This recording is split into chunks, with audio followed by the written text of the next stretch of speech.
चीनी शहरियों और कंपनियों की सिक्योरिटी मजीद बेहतर बनाएंगे, तरक्की को दहशतगर्दों के हाथों यरगमाल नहीं होने देंगे। सिक्योरिटी के लिए मुश्तरका हिकमत अमली तरतीब दे रहे हैं। वज़ीर दाखिला शेख रशीद का चीनी सफीर से मुलाकात में अज़्म का इजहार। नोंग वांग ने कहा कि पाकिस्तान में चीनी कंपनियां मुख्तलिफ मंसूबों पर काम कर रही हैं, सिक्योरिटी प्रोटोकॉल मजीद सख्त किया जाए।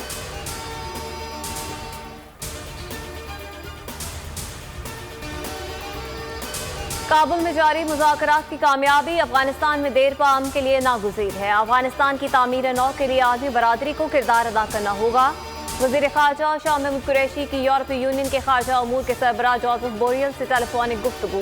यूरोपीय यूनियन के साथ ताल्लुकात को मज़ीद फ़रोग़ देने के अज़्म का इजहार।